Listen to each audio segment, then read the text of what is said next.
Hola, ¿cómo están? Tanto tiempo. Me gustó esto de YouTube, de hacer unos pequeños videitos, de recomendar algunas cosas que de pronto a alguien le pueda servir. Y además que de repente me llegan algunos mensajes, como me han tirado alguna pequeña buena onda, así que decidí hacer otra temporada eh, acerca de libros que me interesan, que por alguna razón me han gustado. Y decidí hacer una pequeña o mini temporada de libros de teatro, de dramaturgos o dramaturgas, eh, porque como buen profe de lengua, profe de castellano, me gusta mucho el teatro, soy un aficionado, en algo he participado con queridos amigos y amigas y cada vez que puedo, dentro de mi trabajo, sobre todo en el trabajo del 2019 hacia atrás, cuando uno podía verse físicamente con los estudiantes, es trabajar esto que se denomina el género dramático. ¿Sí? A veces se deja un poquito de lado, porque se requiere tiempo para trabajar el drama con los estudiantes. Y, y a mí de chico me gustó el teatro, me llamó la atención. Y tuve la suerte de participar pequeños grupos. Y bueno, no quiero hablar tanto de lo biográfico. Este programa se titula Leer más teatro. El teatro no es solo el texto, no es solo lo que escribió alguien para ser llevado a la escena, sino que es todo un mundo, algo que un filósofo de acá, argentino, que está vivo, Jorge Dubati, uno de los importantes investigadores, pensadores del teatro, él habla del convivio. Cuando se habla del teatro, es un grupo de personas que, como el nombre lo indica, conviven. No es el trabajo de uno, el trabajo del teatro requiere más de una persona. Sin embargo, hay una parte en la que es el trabajo de uno, de un autor en este caso. Y hoy traje para comentar y para invitar principalmente, a mí me gusta esto del invitar a leer. De repente si alguien se entusiasma, creo que ese sería el objetivo de estos minutitos que le dedico al canal de YouTube del Profe Iturra. Y este primer capítulo se lo vamos a dedicar a un ruso que me cae bastante bien. A propósito, hoy, lunes, ¿a cuánto estamos? A 11 de agosto, parece. Llegó la noticia de que tenemos vacuna de los rusos, que incluso Putin puso a su hija como voluntaria, voluntaria,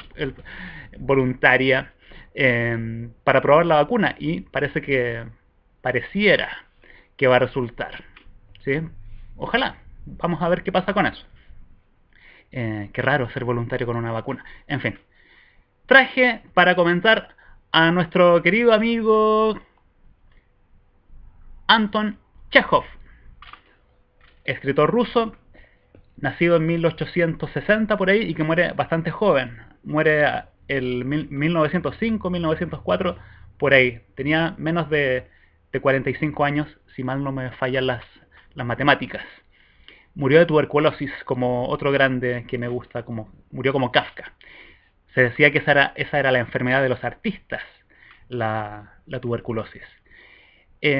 Chekhov, dentro del mundo de la dramaturgia, vamos a hablar de la dramaturgia, del drama, es uno de los autores más representados, más conocidos, eh, porque tiene algunas obras que siempre están dentro del repertorio de alguna compañía de teatro, dentro de la cartelera bueno, de cualquier país del mundo, puede aparecer alguna de estas obras. El Jardín de los Cerezos, no confundir con El Jardín de los Terezos.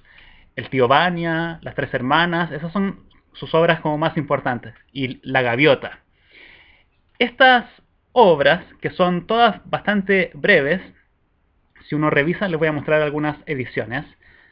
Acá está la edición del Jardín de los Cerezos, son 60 páginas aproximadamente.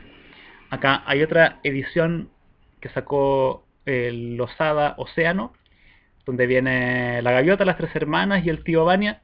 Es un librito también que tiene 240 páginas. Mire, 3 obras en 240 páginas.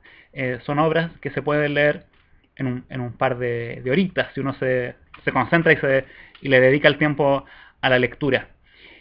Se dice que con Chekhov y con un director de teatro llamado Konstantin Stanislavski se comienza a renovar el teatro. ¿En qué sentido? En que las historias que se cuentan en estas obras son historias donde no pasa mucho, donde no hay grandes, esto que de pronto los profes enseñamos como conflictos, que no hay un conflicto como tan claro como se podría ver, por ejemplo, en una obra como Romeo y Julieta, ¿sí? Por dar un ejemplo bien conocido. Acá pareciera que no pasara mucho, ¿sí? Eso es algo nuevo. Y los personajes no son gente tan importante como puede pasar en las tragedias de Shakespeare o en algunas obras que se pueden encontrar en el mismo siglo XIX, en la época del romanticismo, donde aparecían como grandes héroes o las situaciones eran en lugares como palacios. Acá lo que se nos muestra es la vida en provincia, ¿sí? Es más, estas obras que yo les acabo de mencionar, El Tío Vania, Las Tres Hermanas, El Jardín de los Cerezos, podrían pasar todas en el mismo lugar, en la misma casa, en lo que sería una estancia. La mayoría de las escenas transcurren dentro de una casa o en el patio o en el jardín, como el título del Jardín de los Cerezos. Si uno lee estas obras, se va a encontrar con que se parecen mucho. Sin embargo, nos vamos a encontrar con que el carácter de los personajes son bien definidos, ¿sí? Y eso también se puede encontrar en los relatos de Chekhov. A la gente que le gusten los relatos breves, los cuentos, es bastante recomendable leer, por ejemplo, estos cuentos que son bien conocidos de este autor, como la Dama del Perrito, o la Sala número 6, que es un relato que habla acerca de un manicomio, que está bastante bueno, o un cuento que a mí me gusta mucho, que se llama La muerte de un funcionario. Historias bien cortas, La muerte de un funcionario es breve, La Dama del Perrito es un poquito más larga, es un cuento más extenso. Cuando uno lee esas narraciones, se va a encontrar con que hay una construcción del personaje que es bastante profunda. Uno se llega a querer de pronto a algunos personajes. Y en eso los rusos son bastante capos por lo demás. O sea, Chekhov nace en la época en que Dostoyevsky, o Dostoyevsky, está publicando, por ejemplo, Crimen y Castigo. Es de esa época, del 1860 y algo. O hay otro escritor anterior que es Gogol, Nikolai Gogol, que tiene 2 de los cuentos más bellos que he leído en mi vida, que son El Capote y La Nariz, cuentos que son muy divertidos, además, con un humor bien especial, además. Les menciono esto porque si uno no ha leído algo de los rusos, de pronto se pierde con algunas cosas.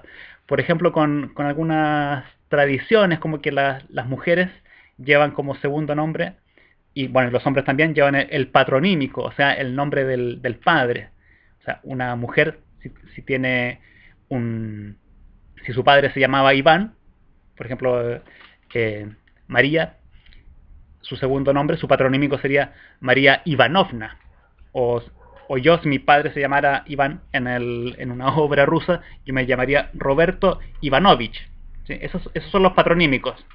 En las obras de Chekhov siempre aparece también bueno, aparte de esto del patronímico, aparecen los nombres, los hipocorísticos, que son estos nombres que se acortan, que son como que son de uso más cariñoso. Cuando uno dice Pancho, por ejemplo, eso es un hipocorístico, o Beto, ¿sí?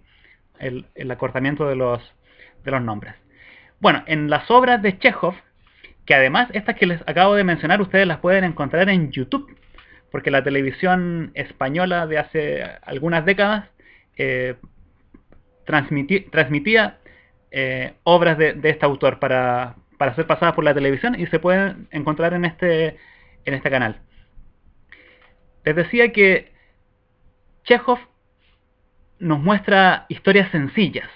¿Se acuerdan de esta película de David Lynch que se llama Una historia sencilla? Que nos mostraba algo, una historia que pasaba, y no había no existía esta lucha con la que uno cree que siempre se va a encontrar en el teatro. Esto del conflicto acá es algo que desaparece, o quizás es tan sutil que uno no lo llega quizás no se llega a dar cuenta de pronto en las primeras leídas que uno puede hacer de este autor. Yo les mencioné a Stanislavski, que es un director de teatro que hizo famoso a Chekhov. Chekhov da inicio su carrera como dramaturgo, porque ya llevaba tiempo escribiendo relatos. Se inicia como dramaturgo con una obra que se llama La Gaviota, una obra que le costó poner en cartelera, y que luego la toma este director. Y Stanislavski hace que La Gaviota sea una obra bastante famosa en su momento. Porque este director comenzó a renovar el teatro de la siguiente manera, con algo que puede sonar muy sencillo ahora, pero que antes no lo era tanto. Él esperaba que los actores y las actrices, que en sus actuaciones apareciera una verdad, algo que se alejara de ciertas caricaturas que tenían los actores y las actrices de esa época. Había muchos actores que se dedicaban a un tipo de personaje, y ese personaje lo hacían siempre igual. Stanislavski buscaba que sus actores y sus actrices trabajaran de otra manera, ¿sí? Que fueran como que su actuación fuera lo más honesta posible. Y él lo comienza a desarrollar con la dramaturgia de Anton Chekhov, ¿sí? Por eso es quizás interesante para una persona que está estudiando teatro, por ejemplo, o que le interesa la actuación, leer algunas de estas obras, que son bien, como ya les dije anteriormente, que son breves. Creo que puede ser todo un aporte para una persona que se está iniciando.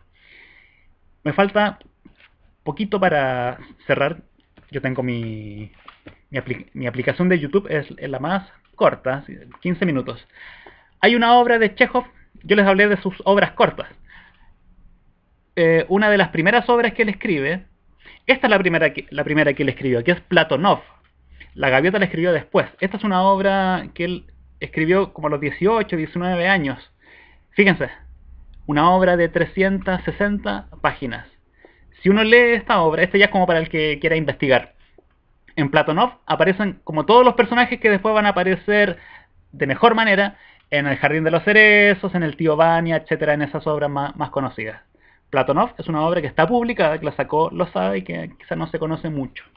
Y para cerrar, una autora argentina importante, Griselda Gambaro, tiene una obra en la que hace referencia también a las obras de Chekhov. Penas sin importancia, ¿sí? Griselda Gambaro, gran dramaturga a la que me gustaría dedicarle algún videito más adelante. Y en Chile, Guillermo Calderón tiene una obra llamada Neva, que se puede encontrar en esta colección de 100 años de dramaturgia chilena. Guillermo Calderón toma el personaje de Olga, la mujer de Chekhov, que actuaba en las obras que él escribía. Aparece ella comentando acerca de lo que es la actuación. Hay toda una reflexión en torno a esto. Bueno, chicos, me despido. Espero que esto sirva de alguna cosa. Ojalá alguien se entusiasme y consiga estos libritos, que dejaré por ahí los links. Y besos.